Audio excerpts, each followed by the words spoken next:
Who do you say that I am? Who remembers who asked the question? Jesus.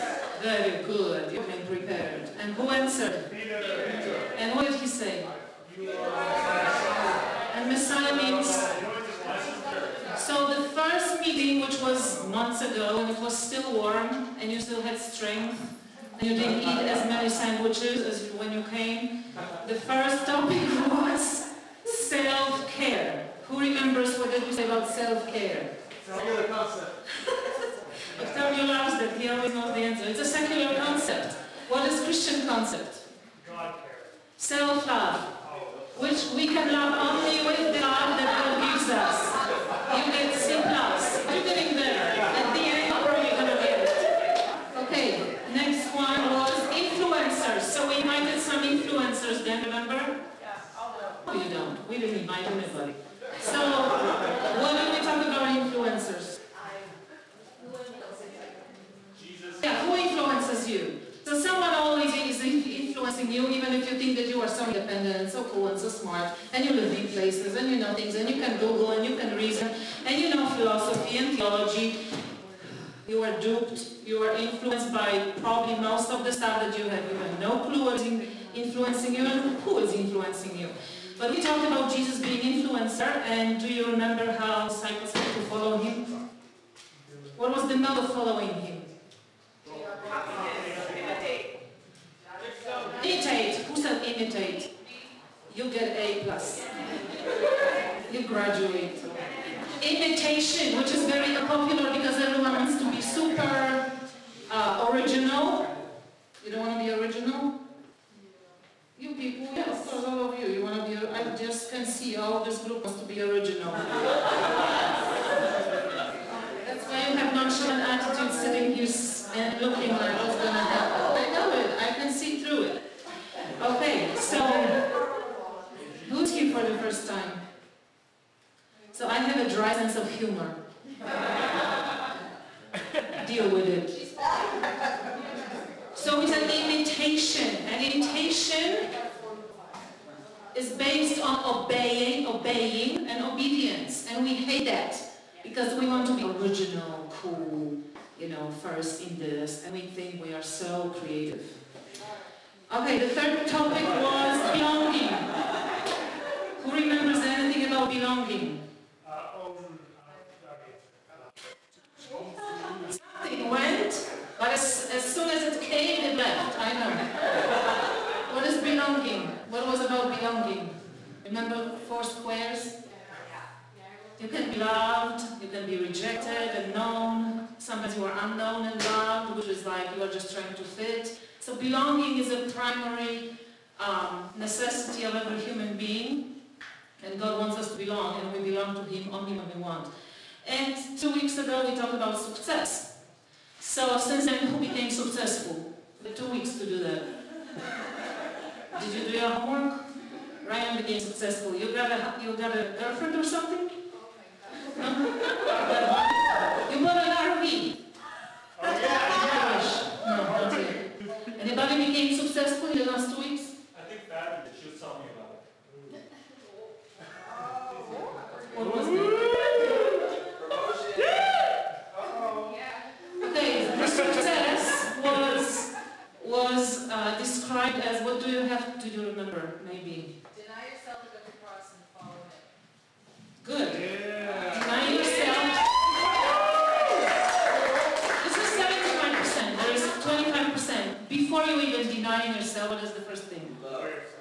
Good.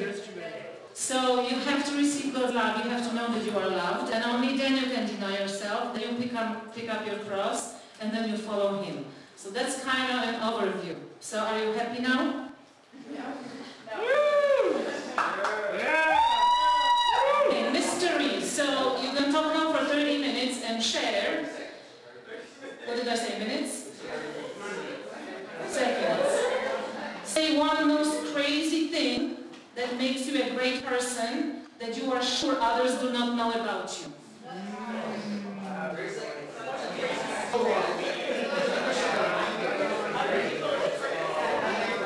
One crazy thing that makes you a great person and no one knows about you, that you are that person, or you can do this, or you've done that.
Let's read it. Today's topic is mystery. Let's read what happens. And after 6 days, Jesus took with them him, Peter and James and John, and led them up a high, apart by themselves. And he was transfigured, say transfigured, before them.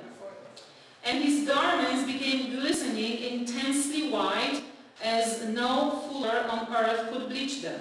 And there appeared to them Elijah with Moses, and they were talking to Jesus. And Peter said to Jesus, "Master, it is well that we are here. Let us make 3 booths, one for you, and one for Moses, and one for Elijah." For he did not know what to say, for they were exceedingly afraid.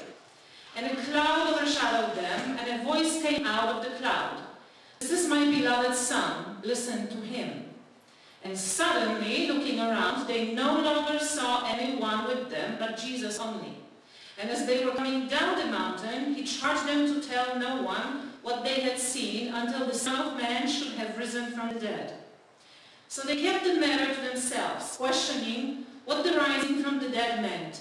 And they asked him, "Why the scribes say that first Elijah must come?" And he said to them, "Elijah does come first to restore all things. And how it is written of the Son of Man, that he should suffer many things and be treated with contempt. But I tell you that Elijah has come, and they did to him whatever they pleased, as it is written of him. Today you're going to see a lot of pieces of great art. When was the last time you went to a museum and saw some Canaletto or Tiziano or something? Yeah, that's why you're going to have overload of proper art. Because I'm from Europe, and that's how it's going to be today. This is the end of fun. This is the beginning of homeschooling year 14. Later on, John would write, we have seen his glory. This is in John 1:14. We have seen his glory, the glory of the one and only. So what did they see? Okay, pay attention everybody now. What did they see? Glory. Say glory. Look at your neighbor, say glory. Peter later, he wrote in second letter of Peter, he didn't write much, but he wrote this. We ourselves heard this voice that came from heaven when we were with him on the sacred mountain. So John is quite a bit deeper, let's put it this way, theologically than Peter, which is always the case. So this, on the beginning, the first verse, the verse number, whatever that verse was 2, right? After 6 days before what happened? No, that's what we're going to read today. They had a conversation. Jesus was asking them, so, you went around in the villages, you go to pubs, bars, you go to movie theaters. What are they saying about me? Who am I? And they say, well, some people say you are John the Baptist, some people say this, and some say that. And then Jesus addresses his disciples who are with him for probably around 3 years and says, so who do you think I am after all these years that I dragged you all over the place? And we went, from Washington, D.C. to Midwest and back to LA. What do you think? And then Peter, who is bravest, and he always speaks before he thinks, and he gets in trouble, but sometimes he gets it right. He has a revelation, but he doesn't know how to process it, so he says, we think that you are Messiah, and Messiah means anointed one. That's the one who is sent as the one who is going to not only liberate us politically, but also bring us to a different level of knowing God as he is. So 6 days later, so this is between what I just described, this is happening 6 days later. Jesus gave, remember Peter, revelation, and he said the right thing, but afterwards, right after the next verse, he was saying, but no, you cannot go and die. Are you crazy? We're just we're following you for 3 years. Now is the time, the cool stuff is going to start happening. What are you talking about being dead? And Jesus turns to him and said, get away from Satan. And Peter's like, what the heck? This is my promotion. I wanted something a little better than that. It's not happening. So Jesus is like, okay, boys, it's time for showtime. And this is going to be the show that you will never forget. But he doesn't tell them. He doesn't tell them what's going to happen. He just drags them along. So first of all, in the verse 2, you see Jesus took with him Peter and James and John. So I'm talking more because everybody took my time today. So I have more than 10 minutes, right? Peter, James, and John. Okay, do you have best friends? Yeah. At least pretend.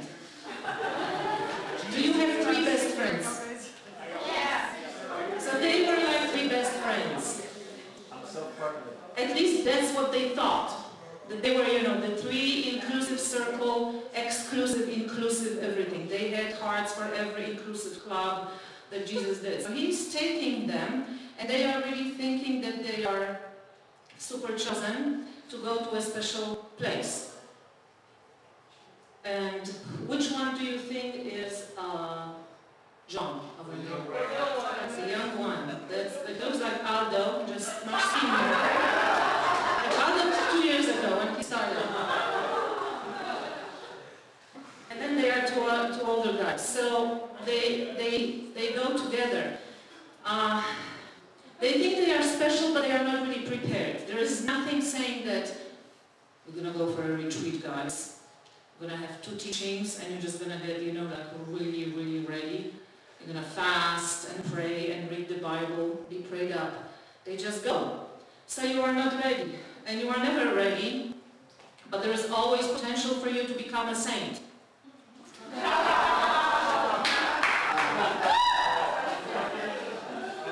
Because you never know. Even if you are not ready, something might happen. And it's not the ideal. Like this guy behind me, he really believes that he's the greatest artist of all times. I heard it in the 1-hour interview.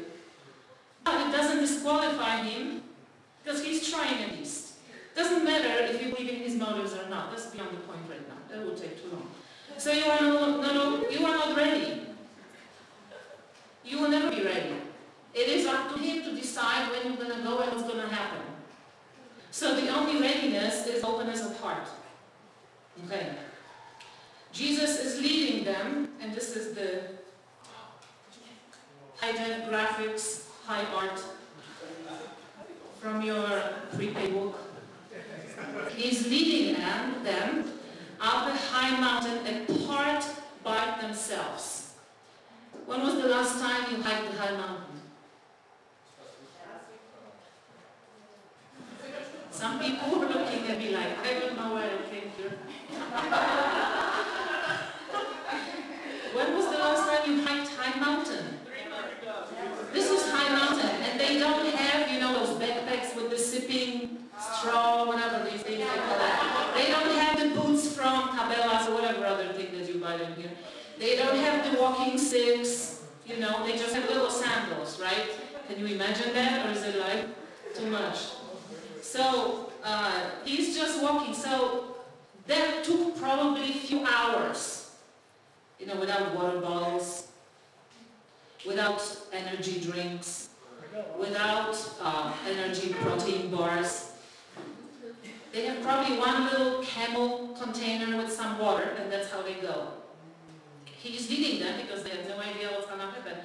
They think something super special because they know they are going to Jerusalem. They are already thinking, this is going to be a wow moment. Like, he's going to say who is going to be on his right, what are we doing, dudes? That after this, weekend and our next and last Airbnb, we're going to be welcomed and we're just going to arrive. Like, this is our moment.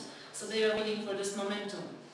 And the thing about going to the mountain in the Bible is always transformational and always changing and always super scary. Do you remember any events that happened on the mountains in the Bible? Beyond that, Ten Commandments. 10 Commandments, what else? Burning bush. No one reads the Bible.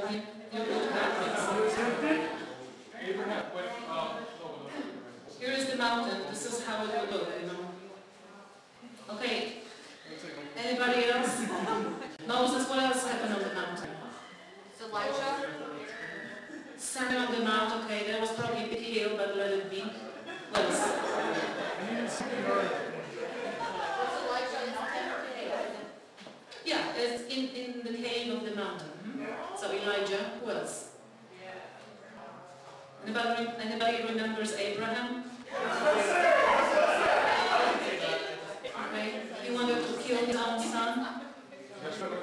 Anytime you go up to the mountain, it is because you want to leave everything behind, and it always feels like I want to go back, but I cannot, because everything that I have left, if I go back to the same thing, I'm going to miss what is super important and what is going to happen. In spiritual life, this is called second conversion. When God is inviting you to do something that is unusual, different, and is going to change the trajectory of your life, this is not just the first encounter with Christ and trying to follow Him in and so on and so on. This is something that is going to grab your heart and never go. And if you will want to go back, you will be sorry. That was bad said, but that's what it is. Mountain. So we have a place of transformation. Mountains are always places of covenant, encounter, definite change of story, mysterious meetings with God. Why? Because it takes some effort. No matter what, it takes some effort on our part. Would you agree? Yes. good.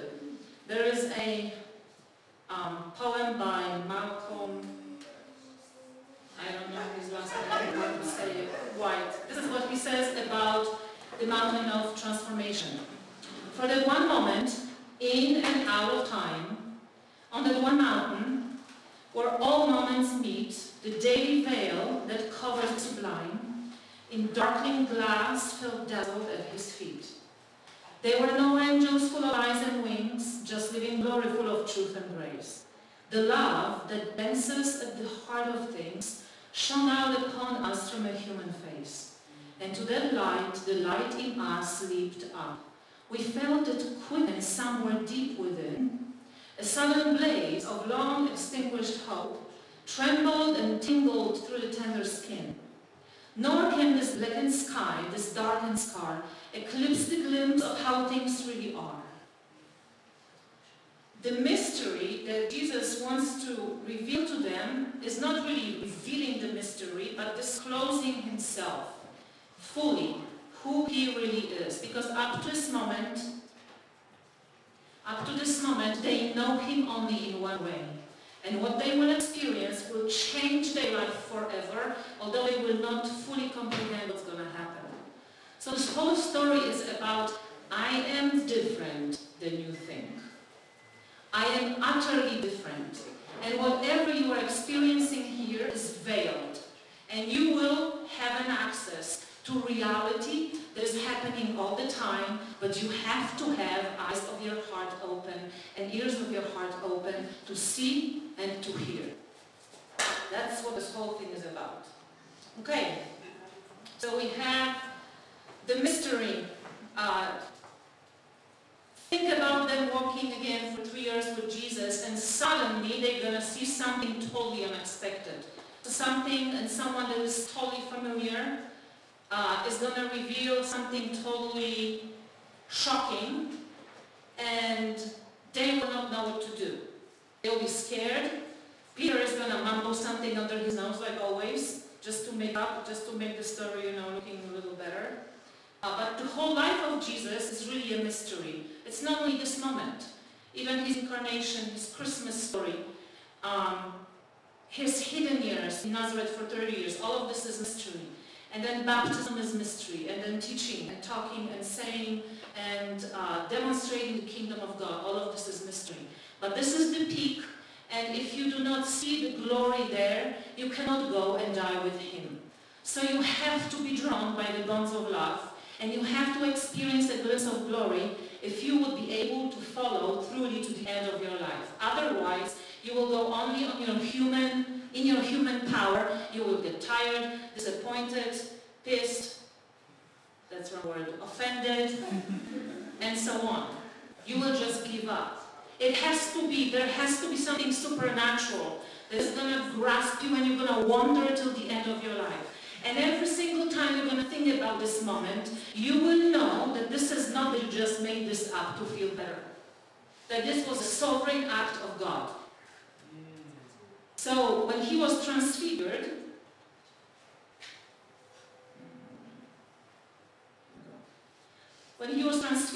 the word here is metamorpho.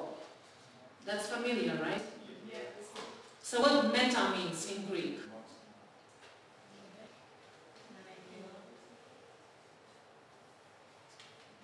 Anybody? Evolving. When we use the word metamorphosis, what do we use it for? Transformation from the caterpillar to the butterfly. Remember that? We had we homeschooled for 14 years. Thank God. And we bought those, you can buy little larvas, and then they grow in a little jar, and then you get a little tent, and then they hang upside down, and then they come as butterflies. And all little kids are like, yay! And they, it takes a few weeks. So metamorphosis is something like, imagine caterpillar and then butterfly. I mean, there's like nothing looking alike thing, right? Metamorphosis means, meta means change. So remember in the first week we talked that John the Baptist was talking about change of mind, and that was metanoia, right? meta change. Noia is from nous, in Greek is mind, which mind is more than just thinking, it's much more, it's change of the heart. But this word transfigured means transformed, changing form in keeping with inner reality. Say changing form in keeping with inner reality. Alright. So now Jesus is demonstrating that this is your future. This is not just me coming and showing you I'm cool, I'm strong, I'm more powerful. This is reality that you are allowed and invited to participate in. This uncreated light that they were not able to see, suddenly they see. And it scares them. So when Jesus changes in front of your eyes, his clothes are bright and white. The disciples are shocked. Why? Because they see him as different, scary, new, unexpected, unknown, otherworldly, mighty, powerful, glorious. And that is totally different than what they expected.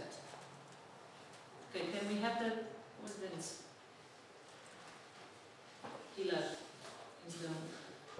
Hey Vince! I need that music now. And he has it on his phone. How bad is that? Is this his phone? No. That's Jeanette's. Let's have 30 seconds and share with your friend, 1 minute, share with your friends how you encountered Jesus that is different than what you thought about him before. Did you have a moment in your life that suddenly he showed himself in a different way? 1 minute.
that Jesus is different. So the whole idea of transfiguration is this. You have seen him as a human, and now you're seeing him as divine. And if we are not ready to make this transition, everything is going to stay only in human fundamental brackets.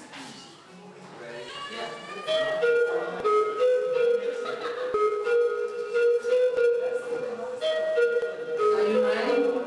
I don't see you being ready. You're always like this. Okay, so I wrote a rap song.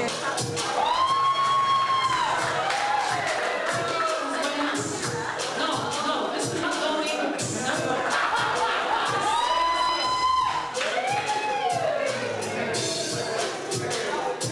So listen, this is probably the most cheesy rap you have ever heard. It was done by a white 53-year-old homeschooling mother. But you will never forget that. And we even gonna have a chorus which, if you are into the rap world, it's called Cook.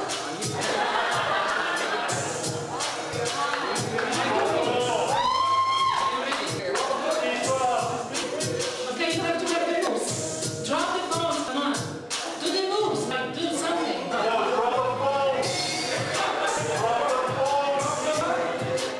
Okay, it's better. The song is about Jesus who is different.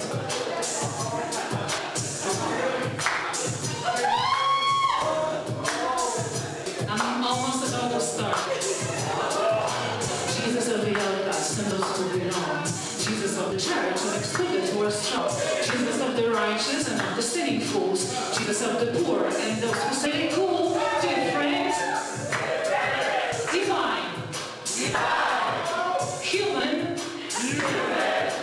all in one. Jesus of the suburbs and the homeless kids. Jesus of the meek and uptight pricks. Jesus of the cardinals and street preachers. Altogether different than what someone teaches. Different, divine, human, all in one. Jesus forbidden and Jesus so nice. Jesus of miracles and dark nights. Jesus of the tragedies and those who speak in tongues. Jesus of the other and the smelly parts. Different, divine, human, all in one. Jesus of the lacking and of the rich. Jesus of the band and religious kitsch. Jesus of the martyrs and of the hoods. Here we come with Christians singing different moves. Different, divine, human, all in one. Jesus of the hearts and of universe. Jesus of the doubters and those who seek his face. Jesus of the Republicans and Democrats. Jesus of those who mourn and those who get no clap. Different, divine, human, all in one. Jesus of the philosophers and those who study him. Jesus of the sick and of the Hillbillies. Jesus of the immigrants and expats. Jesus of the obedient ones. Different, divine, human, all in one. I can see enthusiasm at all.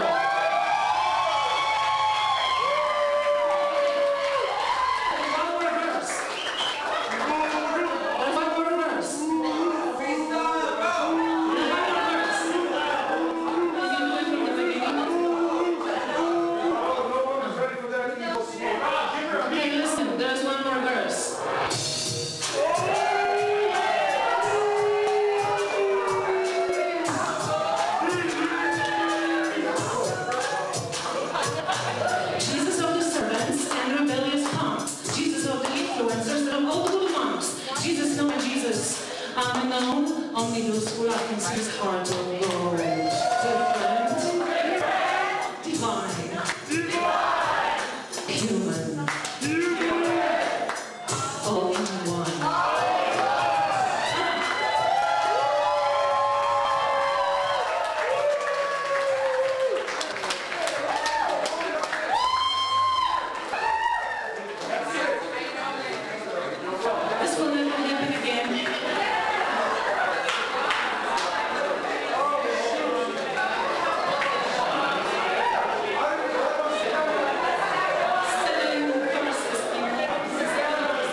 and it was juxtaposing, different formulas.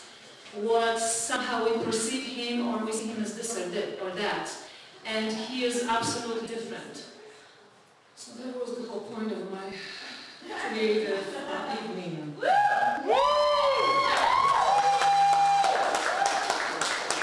Alright, when Jesus appeared, they saw Moses and Elijah. Remember that? Yes. So Moses is interesting because the most important moment for Moses happened also on the mountain. And when he went up to the mountain, do you remember what happened?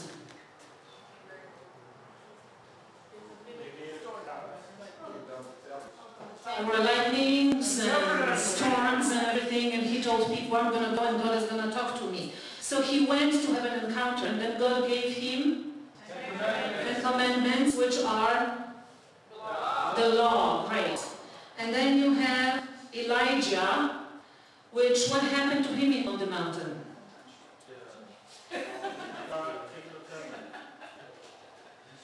He went to the mountain to meet God, and first there was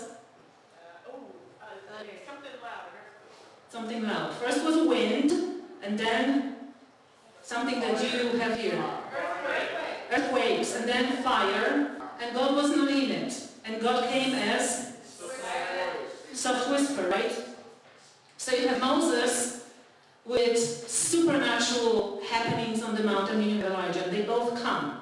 And what happens when they come? So the law made Israel a nation, and the prophetic voice was always to turn people back to him. So what is happening over here when they show up? What is Jesus doing? Let me look at some art for you. Here you go. Well, maybe not the best. Maybe this one. Okay. What is Jesus doing? Look. It's about Moses and Elijah. They have a conversation, they talk. We read that. They are just talking. And Peter is like, oh my God, I'm seeing heaven, maybe I'm going to be taken to heaven. So he's, and it says in the scripture, Peter says, Master, it is well that we are here. Like he wants to make sure that he's not going to be kicked out from the inner circle party. It's great that we came because we can make you little tents, like, little hats, and you can live there, and we're just going to be all happy here, like we're going to be cool, like we're going to call the, cameras, I don't know, TV stations. For he did not know, verse 6, what to say, for they were exceedingly afraid. So he's just talking on top of his head, because he's scared to death, peeing in his pants, and he just has no clue what to do. And he's probably really wondering, what are these, people in white talking about? What is that? Like, what is that conversation about? Later on we know from the Gospel of Luke that the conversation was about Jesus telling Moses and Elijah, I have to go to Jerusalem to die and to be crucified. So this is the greatest secret. Now think beyond time. So Moses and Elijah, they are still in some place, they are not saved per se. You following me? Yeah. So they are showing up, and Jesus is like, I'm going. And Elijah is one of the people that were taken to heaven with his whole body. So he's, coming down, and Peter is freaking out because he's like, this is the end of the world, or something supernatural is going to happen. He's shocked. St. Augustine later is going to say, Peter did not yet understand this when he wanted to remain with Christ on the mountain. It has been reserved for you, Peter, but for after death. For now, Jesus says, go down to toil on earth, to serve on earth, to be scorned and crucified on earth. Life goes down to be killed. Bread goes down to suffer hunger. The way goes down to be exhausted on his journey. The spring goes down to suffer thirst. And you refuse to suffer? Today is the feast of Saint Elizabeth of Trinity. Anyone heard of her? Very similar story to Teresa of Lisieux. She died very young, became Carmelite sister, and she was of Trinity. So if some of you were just reading Cantalamessa's book, read her stuff, is fabulous. One of the things that she said, she was writing to her younger sister, who already had 2 kids, and she was telling her, we should go for a 1-month retreat with 2 young kids. And we should pray, and I will help you. So this is the letter that she writes in between the lines. This heaven is the center of our soul. As St. John of the Cross says, when we are in the deepest center, we are in God. She's basically telling her, you can experience heaven on earth, and the glimpse of glory can be given to you as it was given on this mount. How simple and consoling it is. In the midst of your motherly cares and occupations, you can withdraw into the solitude and give yourself up to the Holy Spirit. He may thus transform you into God. Say, wow. Wow. It's not heresy. It means that I'm going to become one with Him, but it's expressed as such. Impressing the divine image of His beauty on your soul, in order that when the Father looks down on you, He may see nothing but His Christ, and may say, this is my beloved daughter in whom I am well pleased.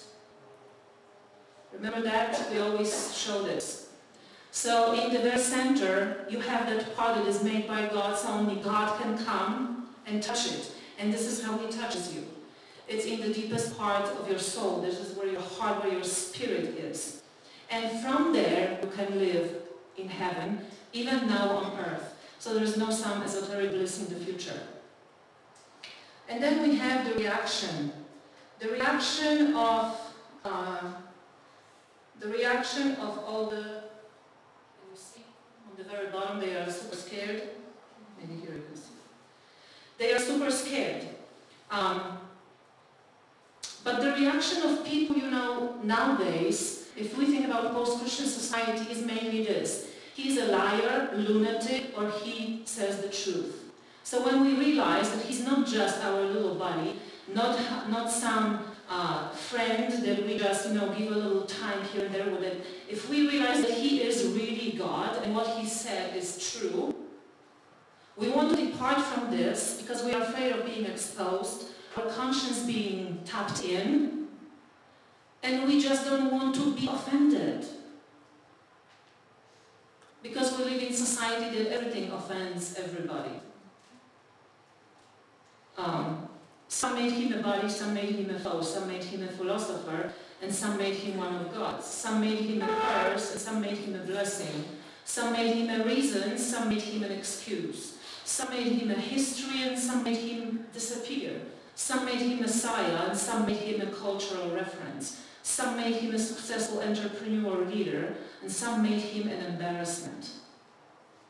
So when the Lord takes you to the mountain, and He will reveal to you that He is really God, everything has to change. Doesn't mean that you're going to get it from the beginning. Doesn't mean that you're going to be ready. But it has to happen. And it will happen. Because when we read through all the stories of doctors of the church and saints, it does happen. The supernatural momentum is going to look different for everybody. So they are afraid. They are afraid because suddenly they see the reality. And reality is confronting. But after they see this reality, in the cloud, which cloud, symbolizes the Holy Spirit, when they see this reality, suddenly there is a voice from heaven. And the voice says what? This is my beloved Son, listen to Him. This is the voice of the Father that happened to say the same thing 2 years before at the baptism of Christ. But at the baptism, when they heard it, they thought this was like a chosen dude, prophet or someone. Now they know this is much more than that. Now, even knowing that, did they survive with Him through His crucifixion? Only John stood with Mary and another Mary by the cross. Peter and James chickened out and sold Him. I mean Peter for sure. So even that wasn't enough. This is my beloved Son, listen to Him. Peter Kreeft says, love gives you eyes. So the question is, what does it mean to listen to Him, whom we thought we knew, but suddenly we realize that He's totally different? So when He takes us to to this mountain, he wants us to be transformed, not just to do things in his authority, but to become like him. So we see that this is our future. And the risk is enormous to trust him, but there is no other way back.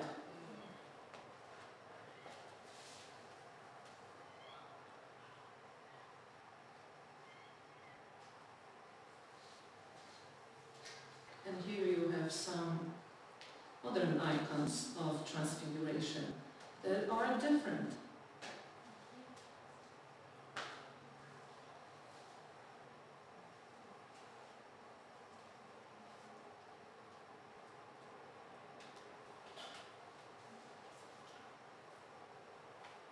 Right, we're going to pray now in groups and think which part of this story is relevant to you. Do you need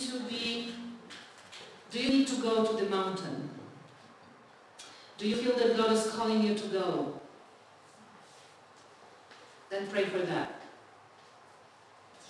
If you know that He's trying to show you a different face of Himself, but you are afraid, or you hesitate, or you don't know, you are stuck, pray for that.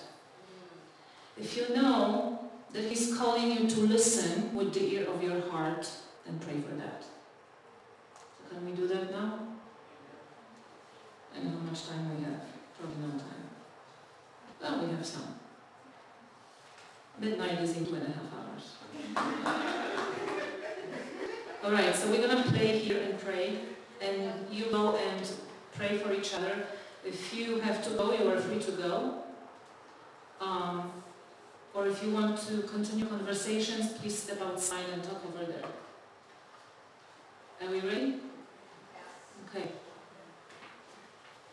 Jesus, we ask you that you would lead us into deeper understanding of who you are. Tell us if you want to take us and lead us into the mountain, or if you want to reveal yourself in a totally different and unexpected new way in our life. Or maybe you want to speak to us and you want us to hear in a new way.